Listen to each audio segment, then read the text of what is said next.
Chapter 7. His Story. Part 1. Tommy had been gifted with great and thoughtful prose. Because of the immoderate massiveness of his gifts, I requested for him to write a short story.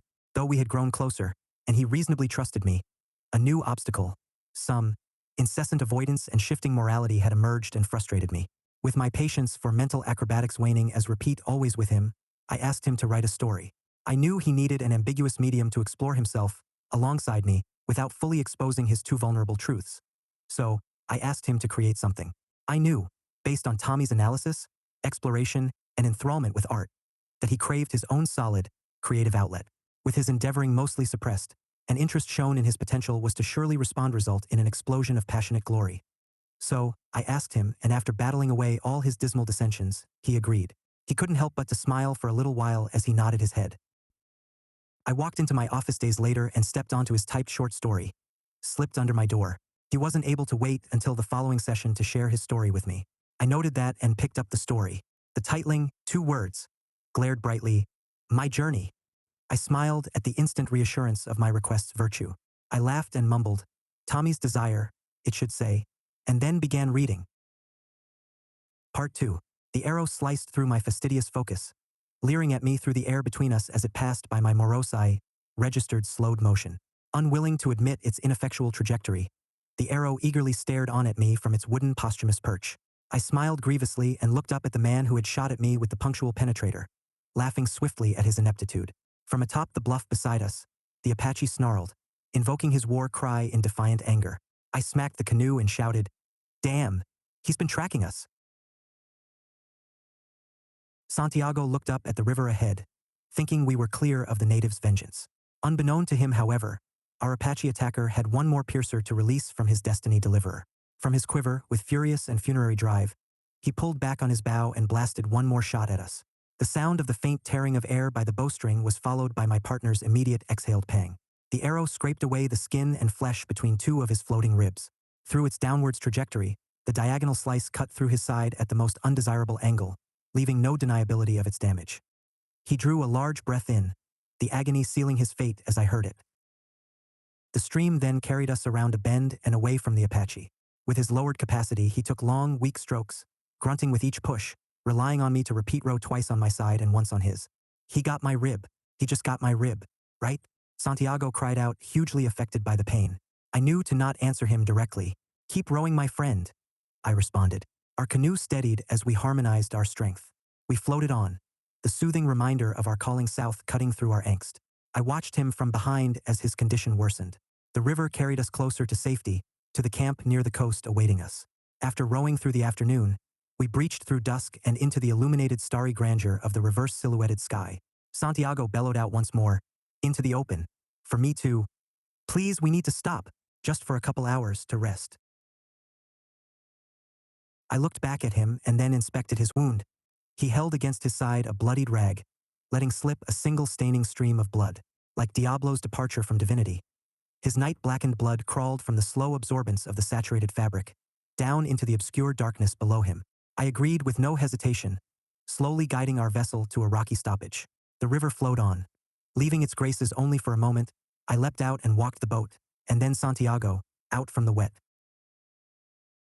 We both crashed down to our knees, groaned, and dropped into the pillowy warmth of the sandy shore, our pelts covering us from the dry cold. Soon after falling to sleep, we arose simultaneously, awoken by the sound of our boat clunking up against the boulder beside which we had haphazardly positioned it on dry land hours before. I had expected the usual rise of the river to attempt to take the boat, and so I had dragged it up well past the waterline. The flash flood 100 miles north was an unexpected twist of fate. As we had slept, the southern vasculature of the Americas had overflowed down towards some undernourished node of Neptune. Weary travelers, vanquished voyages, inconsequential boatsmen, we were now. We were being punished for our hopeful expectation of consistency. As we regained our consciousness, the frigid tickle of the cool Colorado River upon my foot shot urgency through me. I jumped up and gasped, hoping it wasn't true. Realizing the situation, watching the canoe float away now, I ran into the water behind it. Knowing the flooded river's current would prove too much for any one man without a barky barge, I stopped sharply as the water wet my stomach. With my waist submerged and my gunpowder wet, I gave up my chase and lunge-trudged slowly back to my agonizing partner. The river flowed viciously through my clothing, grasping at my warmth. Santiago, smiling in pain, said softly as I returned to the sand. At least I grabbed the pemmican that Liliui gave me. His laughing turned to a cough, and then swept him up into sadness, making him sob. She would have wanted to see me just like this, so close to the edge, he gently added. I moved us up the bank until we were under the shade of a few tall seep willows, and he soon faded back into sleep. I sat along the bank with my unconscious companion for some time, talking with him intermittently, his lack of response growing increasingly worrying. I eventually faced my fears and lifted the crusty cloth coating of his wound. As the smell wafted through the air and into my nose, I was shot backwards. Inspecting the damage, it looked as if his body had undergone the opposite of healing.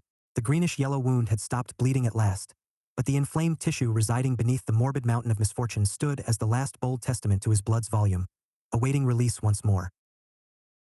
Curious but untrained, I carefully prodded around the fresh wound. As I discovered the boundaries between fresh and necrotic tissue, I spotted death's clearest denotation. As I pulled out a single-bore hair, it struck me. I whispered wearily, "Oh no!" The putrid poison in which the Apache had dipped his arrows was well now acquainted with his body. It was not the regular mixture with which we had become familiar in our time with the Apache people. Our tormentors' trepidation, fearing any enemy's escape, called for them to add fragments of peyote, hoping to drive the recipient crazy if not towards death. Santiago had been set free from the world by that very mixture, but his death wasn't final. For hours, he squirmed and mumbled gibberish through his disturbed yet almost restful state. I looked up from the wound and back to the beckoning calls of the receding freshet, my eyes watering in the presence of destiny. I stayed in his company for a little while, staring up at the shadowy light dancing through the surrounding shrubbery. Aroused by the wind, enriched by the gusts that drew so pleasantly through its fuzzy flowers, the plants frolicked around in glorious celebration. The wind grew closer, almost directed at us. Santiago arose from his sleep. "I see it now, so clear, the one, the whole, lost on us," he said quietly and calmly. He faintly fell back into his rest, the wind powerfully ruffling through his rags. He died shortly after. I buried him, and his things, in a shallow grave. As I threw down the last of the sediments, Providence with me, I recalled how passionately he had, months before, requested that I would bury him in such grave, aligning with his impassioned lover's traditions. With no partner, no boat, and no Apache trading goods, I walked down to the river and drank from its glory. After paying my last respects to Santiago, I continued, hoping to stumble onto my boat, tangled in some twirling current or shrubbery. I walked on, humming quietly as any morning man does to stop his mind, following the river. As I walked beside the river, the cool breeze smoothly stroked my saturated clothes, leaving a refreshing taste of early winter upon my skin. It was more than the natural and soothing breath of lips. It was that same gusting breeze that had carried Santiago from his body. It was that which took and gave so evenly, so balanced in judgment. I knew I was not traveling alone. Striding with Santiago, I smiled. We both ventured towards the same thing, continuing down the side of that great river back home. Suddenly the breeze stopped, and I gazed up towards the open blue above me. "Not now, don't leave me," I cried. The wind remained stagnant until my more rational half looked around for some clues as to why it had gone. In my search, I frantically looked at the upcoming ravine side. My panic soon turned to gratefulness. It was my boat. There it lay, across the river, flipped over, and jammed between some driftwood and rocks. I rushed over and freed the canoe, exulting, "Thank you, my friend. Thank you." The breeze turned around climactically, gathering a strong, sandy blast and traveling north, back from where we had come, back towards his love. I thanked Santiago again and whispered, "I know you will be with her now. I hope you find her, my friend." I flipped the canoe, pulled it thrice onto shore than the distance before, flipped it back over, and hid it and myself within the plants. I rested calmly within its confinement, listening to the river flow and fixating on the fanciful dust as it churned in the light flooding the gap of the boat's edge and the ground. I fell to sleep quickly. Mumbling incoherently, I mapped out my plan, softly saying, from behind. When the moon is highest, mustn't be too quick, matching the sounds of the river. The night raced towards me, urging me further. With my boat, shivering with anticipation, I began planning his extermination. Mumbling incoherently, I mapped out my plan, softly saying, from behind. When the moon is highest, mustn't be too quick, matching the sounds of the river. The night raced towards me, urging me further and further into fright. I quivered from the exactness of my plan, thinking of his face after his death. Each time I drew the memory of my fallen patriots nearer to prepare me for the new deathly face. The picture the broken life would make me shudder. It was their stillness that haunted me. The river turned and flowed on, dragging the night along. As the night passed and his fire turned to embers, I started moving over to the riverside. The moon that night was dim, barely lighting the milky vermilion sand beneath us. I drew closer, moving slowly towards the water, upstream from the Apache's camp. As the water soaked through to my foot, I thought, why not leave him and ride the stream home? I knelt and dipped my hand in the water and let the river play. The current guided my hand towards him, pulling me closer to confrontation. You're in everything now, huh? Conquistadorito, I said with a smile. I pushed the rest of me into the water and slowly drifted downstream, across to the Apache. Once on his side of land, I took off the heavy pelts, as they had been soaked. Though they would have served as protection from his weapons, they, while wet, only slowed me to a pace unfit for fighting, a foresight unseen by my murderous full-headedness. I eagerly crept towards him, skulking about behind the coyote willows he thought protected him. The fragrant smoke from his herbaceous fire filled me with tingling lightheadedness. I had known that smell. It was the sweet reminder of the lost home we had destroyed. Smudging before killing me, huh? I thought, my conflicted heart pounding. The sage especially filled me with great yearning for the time just before recent. Those nights spent dancing and sharing, eating, and wailing, they were all lost. I held on to my small knife tightly, the lower half of the blade cutting into my hand. The river whispered to me, beguiling and smooth. It looked straight at me, awaiting my movement. As slowly as a defrosting amphibian, I crept out from behind the bushes and stood over him, looking down at my fooled follower. There he lay, peacefully awaiting his final darkness. That idea confused me as I thought it, just before acting, darkness as wholeness too with Santiago's windy completion. Nothing shook me more though than the Apache's grand silence. A tear bulged up from my eye, as it rolled down my cheek, and my grip loosened around the knife. I stepped back, the abrupt crack of a small stick echoing through the valley and up the river, waking him. As he opened his eyes, I came crashing down upon him, savagely thrashing at his neck. All I saw was blood. A moon-blackened red filled my eyes and hands, coating me in my heinous revenge. Each strike drew more blood, like small geysers bursting all about, outwards. He stared on at the oblivion within me, the life drifting out from his gaze. When his cheeks dulled and his hands released from my shoulders, I knew I was done. I arose, stumbled back towards the river, and collapsed, my convulsing cries thrusting my body side to side for some time until I grew recovered. Finally quieting down, I ceased my internal revolt. Meters from each other, the Apache and I lay, void of life, covered in blood. I stared up at the sky, the whooshing of the river lulling me into quiet rumination. I buried the Apache man and burned his belongings. As his fire burned brightly, the wind grew once again, and sage filled my nose. I washed up to my side of the river bank and started back to my canoe, my wet pelts encumbering me. The potency of my bother from the pelts, its overriding immediacy made me wonder who I was and how much my murderousness actually afflicted me. The river, moon, and stars called to me, reminding me of nature's intercession. As I grabbed onto the woody girth of my canoe, a set of bloody fingerprints was left behind. The watery red markings, dull and gloomy, entranced me for a moment, calling all my attention to the momentous memorials back to which they hearkened. The firmament let up for no moment of stirring as I slowly drifted down the river, exhausted from the turbulence of the last couple of days. With my arms weak from their surge and strength moments before, their muscular memorization mumbling of so much force that it flattened that neck like raw rubber, through thoroughly from top to sand. I continued down the river, into that glorious night, that tenebrous night, that white night's tufting of starlight singing sweetly to me, sending warm pulses of revelation throughout my hindquarters, the cold winds counteracting my tingling heat perfectly. I dipped my hand into the water. My unidirectional drifting and the harmonious current combined to cause apparent stagnant water below. My hand's immobile grasp, a stable marker of stillness, soothed me. I had always loved the unity I felt with the natural world as I traversed those lands, upon that river, and it all meant even more now. The river's calm refreshment ceased as a sharp rise in backwards flow pulled against my hand, snapping me senseful. I was slowing to a speed I hadn't felt from that river before, especially in the lower middle of my River Colorado. My boat was soon slowed to an almost halt above the stagnant river space. My proverbial river, so predictable and easy, had betrayed me. I had traveled at night, remarkably vulnerable, because of my silly now expectation of its forthright consistency. The river's new mendacious spirit struck me hard, pulling me into a pooling prerequisite of danger. When I took the next turn of the pooling, rising river, the reason for its swelling was revealed to me. One side of the large sandstone spire gateway that marked the point 105 miles from camp had collapsed and fallen into the river, blocking half of its flow. My gateway home had been destroyed. The same nature that had compelled me so powerfully to act had called for that amazing right rocky spike to clamber down to its eroding end. It had been a gigantic feature, nature's most grandiloquent grandeur, its magnificence lost on no one. Its crumbling body, though, lying half in the water, raising the overflowing water atop it and pooling the water before it.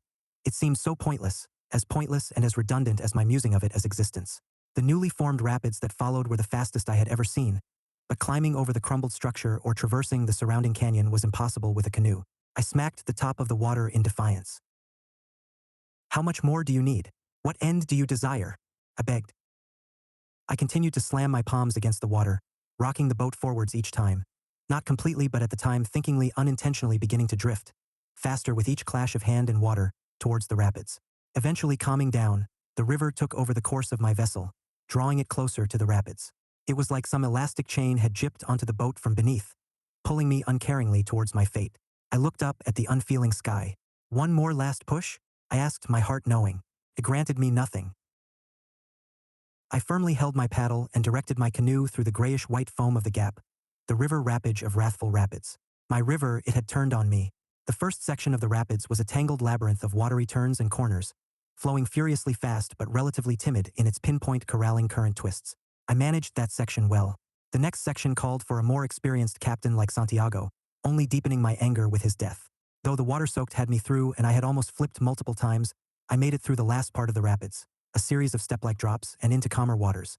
As I reached this last stretch of the river's inglorious indiscretion, though, a large slicing rock found the bottom of my canoe. The canoe immediately creaked and leaked all the way down its spine. My heart dropped and popped and simmered all faster than the canoe's fallen speed to a stop. Returning to the soothing tranquility of the slowly flowing river I loved, I tried to pretend nothing had happened and rowed on. With each of my 20 rows, I took my hat and bailed water out from the belly of my canoe, easing its leaking weight. I had lost so much in such a short period. I prayed for my canoe. Lost and found as it had been, I hoped only that it would not fall out of grace with flotation just yet. The river's quick return to such a slow speed, it bothered me greatly. It was as if the tortuous path that lay behind me had never existed. The river was clearly of the world, full of despair but mediated by ease. I fell back into the reminiscent sorrow with which I had familiarized myself, dropping my hand under the water intermittently. The river flowed eagerly within my hold. I made it another 50 miles or so before my boat could hold no more. The saturated crack allowed too much water to bound through the boat-to-river barrier. I sat on as the boat dropped into the river. Refusing to accept another thing lost, I stared forward blankly until my sight took on water. My boat, the last reminder of my lovely life, had sunk. Once furiously frigid and fully submerged, I cried as the boat dropped down from under me, the river cold and uncompromising against my face as I looked down, tears immediately absorbed back into the river. The river had taken everything from me and my vessel. It took my happiness with Liliui, my strength with Santiago, and my sanity with the Apache. Rejecting even the thought of grabbing a thing, ceasing my fighting against the tsunami of my life at that time, my boat and all the goods that had survived inside the multi-flipped canoe, my pelts and heavy coats too, finally fell to the bottom of the river, a reminder of the totality of change. Just my body remained now. The fabric of my soul had been stripped away, piece by painful piece. I swam to the bank of the river. With the sun peeking over the horizon, its warm glance filling me with sadness, I smiled forcefully into peacefully at it all. The river flowed without me. I arose at noon that same day, or maybe it was the following day, to the spiraling vultures above me, reminding me of my openness. I had wished for no return, but the river had cast my last wish aside and trampled upon it too. Like some newborn, I rose to my unsteady feet and began walking home. As I stumbled on, the stream whispered to me incoherently. The whooshing of its flow upon its sandy barrier was calm and sweet, reminding me of its unchanging consistency and inhumanity. Not harsh, but rather, so much more than me, inhospitable to my weakness in and rejection of life. Though not directly taunting me, the stream chastised my failures, reminding me, without fail, of my place in the world. Though I could see the world from an outward, dehumanized perspective, my mind's wonder couldn't overcome my needs. My brain was ultimately engaged with and originated from the natural order of things but unable to escape into true omnipresence. I was a self-limited God, cast down to live forever as the weakness of my flesh. I thought about that idea as I walked the remaining miles along that river, my parasitism upon the water unchanging. with all my strength placed within each stride onwards, simultaneously mourning my lost friend and foe. The river flowed with me. Days later, when I eventually peered upon the trading post that Santiago and I had called home fortnights at a time, I fell to my knees. I laughed a pained laugh and smiled a sorrowful smile. Everything I was and everything I wore, drenched through to its core, stank of me. I rose from my knees and began weakly running, stammering towards my reunification. Just 10 meters in front of the fortress perimeter of the post, I tripped and plunged myself hard into the sand, my body twisting backwards and forming me into a meager C shape. I writhed in agony and opened my sand-filled eyes. As I opened them, I cried once more. A steady flow of streaming tears tore two rehydrating paths through my weathered and dry cheeks, painfully softening my hardened exterior. I finally fell to the power of that river, so eager behind me and saying goodbye. Somehow that river had convinced the earth to force me to finish my time with it. The river flowed steadily by, and I looked on with wondrous infatuation. All the loss and all the pain had somehow become nothing but the past. That river, shimmering once again into my heart, was clear and crystalline. I breathed in the slight mist of the turbulent river and was filled with greatness. That river, oh that river, it wanted nothing from me. No matter the depths of my despair or the darkness of my actions, the river kept on, and I with it. That river flowed with or without me. It had mediated my time, my existence, my limitations. The speed it set the endpoints too. As the river came and went, straight or bent, it made me new. Always flowing, never faltering. I was swept along, never truly leaving, only temporarily departing, never stopping. Must continue. All the people I had come to know, oh, we would love and lose, cry and leave, fight and die, all encompassed by that flowing river by and by. That river was the fabric of my life. It had meant everything to me. I had thought the entire time of being its master, using its inherent properties for my own machinations. In that moment, though, I saw clearly, the river and life is always of that truth, that unabashed and untamed truth that ravished the weak and emboldened the strong. That river carried on. Raw and vulnerable I lay. With all its might, I could never be free of its will, and oh how it wished for me to be me. It held true to its convictions and bound me to mine. I had finally come to wish for nothing more than an understanding of that river. All my transgressions lay before my mind, brought valiantly by my friend, the river. It was holding me to them. There they lay, all that I was, all that I had been in to become.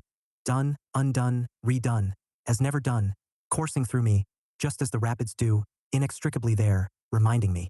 My warm, sandy cheek throbbed red as my eyes glistened with admiration.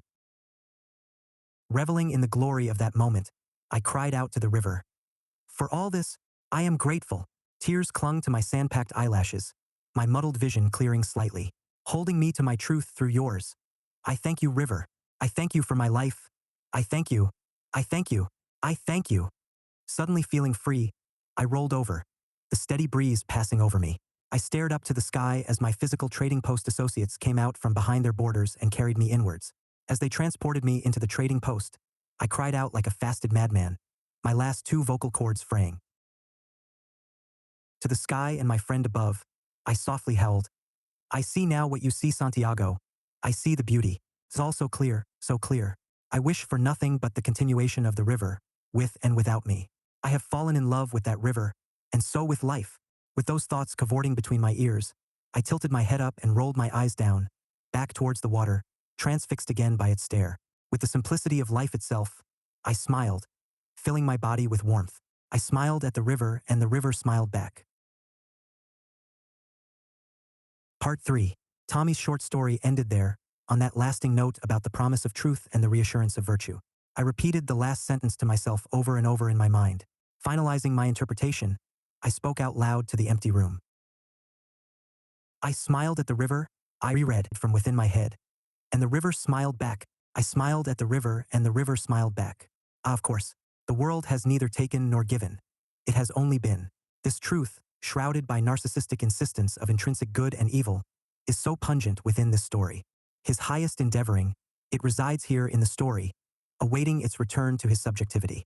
He cannot smile yet at that river, his Euphrates too large, but when he does, the full force Euphrates he gets. He knows. He knows.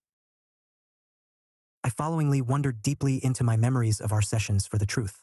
I hoped that the story had been Tommy accidentally allowing the truth to leak through his and as his extravagant elocution. What was holding back his smile? I repeatedly asked, lost in thought. I knew we needed to explore Tommy's deepest caverns and highest summits. reveal the truth out from and for which his story was crying. I celebrated his excellence in my office, bouncing with enthused anticipation for the greatness we were to discover together. I read through the story once more and smiled at its veracity. Not whole, but solid.